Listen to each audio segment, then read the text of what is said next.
Okay, as you can see on this first one, we actually have a pretty good amount of roots that have formed for 3 months. So we're 3 months from, roughly 3 months, from April 18th when I took this. You can see that. Hey everyone, this is Johnny and welcome back. I have an exciting update for you today because 3 months ago on April 18th, we took a number of Japanese maple cuttings and I went through that process and showed you how I put this in a clear container and turned this into a propagation box.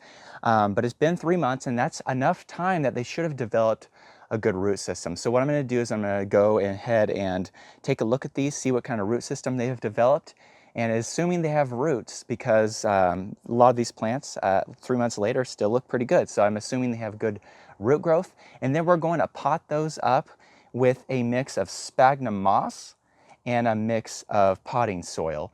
Sphagnum moss is supposed to be good for plants to develop a root system, and that comes from advice from Peter Chan and HERONS BONSAI. He does that for his air layers, etc., to help promote good root growth. And so we're going to do that method to really try to promote a lot of new root growth on these cuttings, especially at this stage, so they can get through the winter and be healthy plants. So let's go ahead and dive in and let's get into the exciting part, seeing how these are doing and how the roots have developed. So as you can see, there's still a number of plants there that are looking good. There are 4 orangiolas still looking great, 2 alarians, and 1 little small ALPENWEISS there at the corner. Obviously I planted quite a bit more than this, and we had a cooler spring, and so I believe that led to more of these not making it. But as we're going to show here, I believe we have a good amount of roots on these particular cuttings. So let's start with the orangiolas and see how those are looking.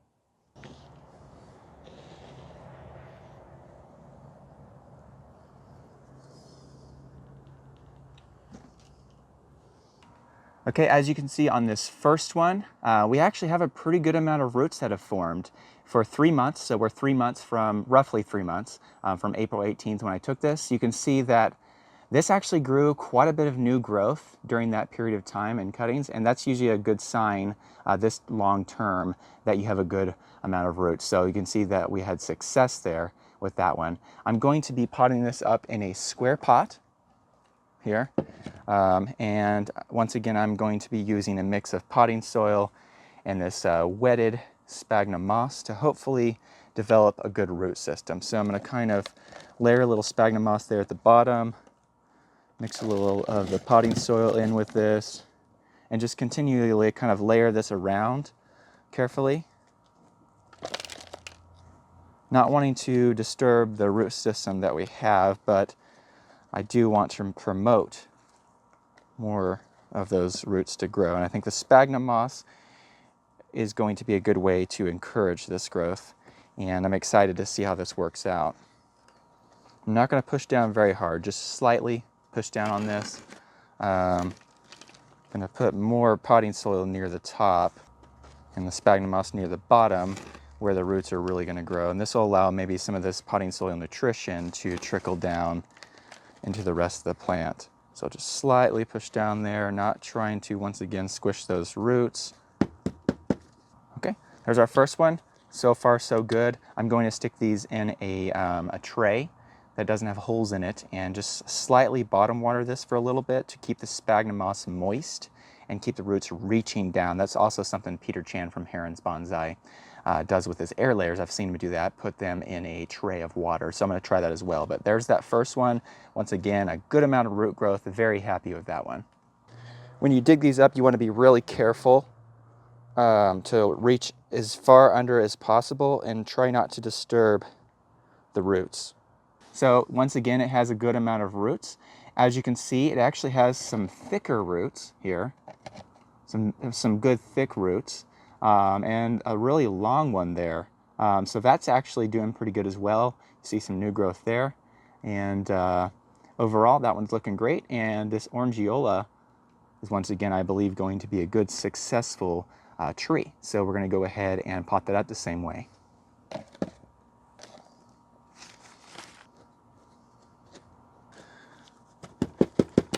So that one's done. I'm going to move to the next one.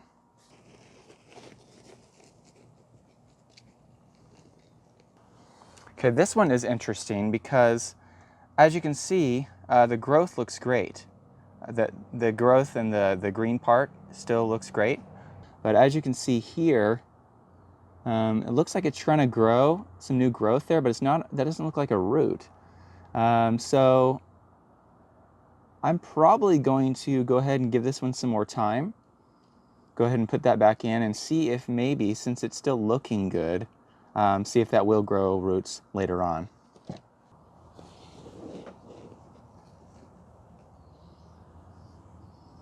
Okay, you can see this one, once again, kind of a smaller one. You have roots on one side, a nice long root there on that side. So I think that's pretty successful. I think that'll do pretty good. Since that has a really small root system, I'm going to go ahead and put that in one of these little smaller pots here. So this is just a 4-inch, roughly 4-inch pot. I'm going to put that in that because it's actually quite a smaller tree, and I'd like to really promote that to fill up this pot and then with roots, and then I will go ahead and move that to a bigger pot in the future. I do like this, at least the idea of, we'll see how successful this is, but I like the idea of having some of the sphagnum moss there at the bottom and having the potting soil near the top.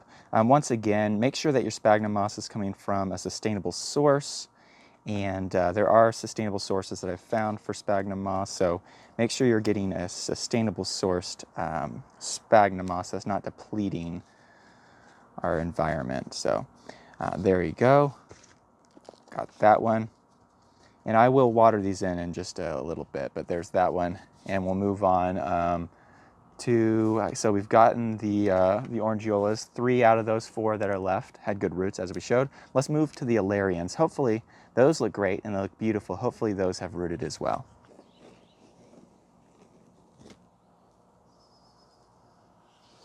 Okay, you can see on that one, we do indeed have root growth. Not quite as much as the orangiola, but those are good, healthy roots. And I think by putting this in that sphagnum moss with a little potting soil for nutrition, I think that will continue to get that to go to the next level. And that should, since the top part looks healthy, I think that'll turn into a great tree as well. I love the pink and the variegated leaf there. Beautiful tree.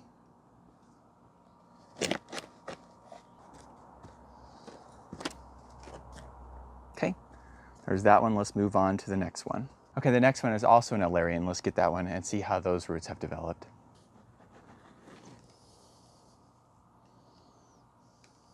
Okay, so as you can see, once again, the top parts of the plant, they look fine.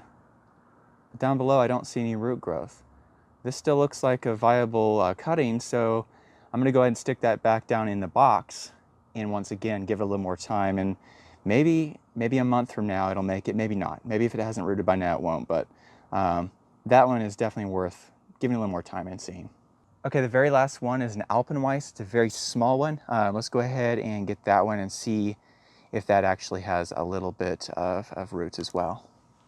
Once again, interestingly enough, the top part still looks pretty good, but down below, I don't see any roots. I think I'm going to try an experiment. So the 3 that didn't fully develop roots or anything, I think I'm going to actually stick them in a pot with some sphagnum moss and soil. Keep those in a covered environment and see if maybe those 3 will develop roots in a sphagnum moss with potting soil mix. Maybe that'll just like jumpstart it, since they haven't made it this far and they're still viable and alive. Okay, this is obviously an experiment, but basically what I did is I just mixed potting soil with sphagnum moss. The ones that don't have roots, I'm going to stick those in here, keep those under cover like they have been, and just see if maybe the sphagnum moss jumpstart some root growth. I can check on these about a month from now. They may not make it at all, but I think it's worth a quick experiment since they've made it this far. Once again, they still look good 3 months later. Like, they're obviously still alive in the wood part, but I'm hoping I can develop roots with this method. I'll definitely give you an update a month or so from now on if these are actually developing any roots or if this is just not a good thing at all. I have one alarian. As I showed you, it has good roots. We have 3 orangiolas. So the orangiola That seems like a good one. And once again, I planted quite a few. In the video in April, I planted quite a few of these, and obviously not all of them made it. But at least we got a few viable ones here. In just a minute, I'll dive over to the cuttings I took in the summer. I actually have higher hopes for the summer cuttings that I showed you, the cuttings that I took on June 13th, because the weather warmed back up, and I actually have higher hopes for those, and I'll show you an update on how those are doing, and we'll definitely, hopefully get some roots in a few months, and we'll show you that process as well. What I'm gonna do, as I mentioned, I'm gonna take these and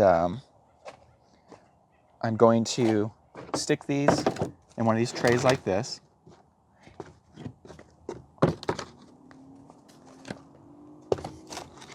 And then I'm just gonna put a little bit of water here at the bottom with a hose, and that's gonna allow this to stay moist at the bottom, and then I'll also keep this protected from the warmth and the sun.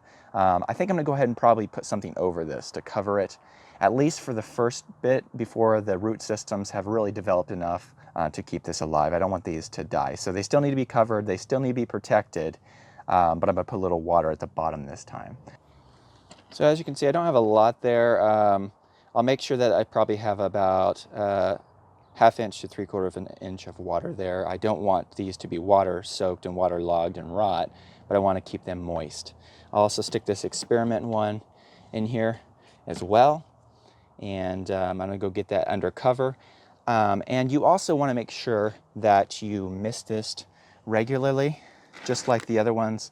I like to mist them in the summer at least 3 times a day, and I recently got this spray bottle, which is definitely an upgrade from just the regular bottle that I've been using, the pump bottle. But this is nice because you basically, you pump it up, and then you have a nozzle that's adjustable, and then you can just mist these. I don't have to continually go like this motion to spray, and it's much nicer.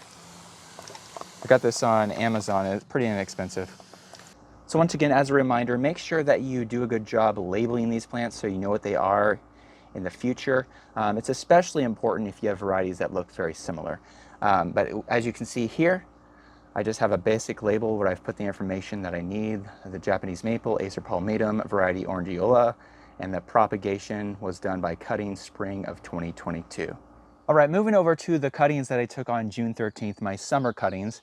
As I mentioned in the video where I showed you taking these cuttings and putting these in the propagation box, I mentioned that we had a much cooler spring, which I believe led to less of my cuttings taking. So I did some later summer cuttings when the weather was actually a little closer to what spring is normally like where I live. And I believe I'm going to have good success with these, because as I look at this is, you know, roughly a month later, slightly over a month later. These are still looking very good. There are quite a few. You have the pixies on this side, and those leaves all look great. We have the Mikazukis here. Those still look good. We have the Genchi variety, just a few of those little small ones. And then we have the blood goods. Those are all looking good, and I actually see on these blood goods, this isn't always a sign that they're gonna be successful, but there is new growth on these blood goods. There is little buds that are coming out there, and so there as well. I have a lot of high hopes for this particular setup, and the summer cuttings I believe are gonna be a lot more successful from this year, because cuttings need warmth to be able to root properly. So the warmth, I believe, is going to be good for these. But those are doing great. In roughly 2 months, I'll give you an update on these, and hopefully we have some roots and we can pot some of these up. All right, lastly, before I go, I talked about earlier on in the season that I wanted to try some summer grafting. And so I have grafted, I believe, 9 different scions onto some root stock that I grew from seed. As I talked about, I was going to do some of that. And so I've done a number of these. This particular one, for instance, is an Alarian that I've grafted on. This particular one was done on July 6th, so we're still pretty new there. This one is an Amber Ghost that was also grafted on July 6th.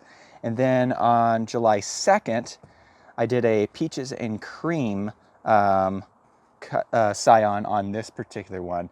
I am going to show you that process once I have some success with these, once I make sure that these are making it properly, and I'll talk about that process, great tools that I'm using and the techniques I'm using to do this. But I just wanted to just remind you to subscribe to the channel if you're not subscribed, because I have more great content like this coming out, showing you this process. And I believe I am going to have a lot of success with these. They're still looking great. As you can see here, since I don't have a greenhouse, what I've done is I've taken a Ziploc bag and I have ziplocked that over, just leaving the part open for the stem. And then once or twice a day, I make sure that I mist inside of this bag to keep this very humid. And then I'm keeping this out of direct sunlight under either a bigger tree that keeps it shaded pretty much all day, or I keep it under my Japanese maple bench, and it keeps it from scorching it as this is developing what it needs to here. So once again, look for that video in the coming months when these take, and I'll show you that progress of what I do after I see that they have taken. So with that being said, if you're not subscribed to this channel and you want to know when I do updates on these grafted trees, and also the summer cuttings that I planted out today, hopefully how those root systems develop and how those look in the future, and the summer cuttings and other things that I've worked on, like the air layering that I showed you roughly 4 weeks ago. If you're curious to have updates on all this, make sure you're subscribed. And until next time, thanks for watching.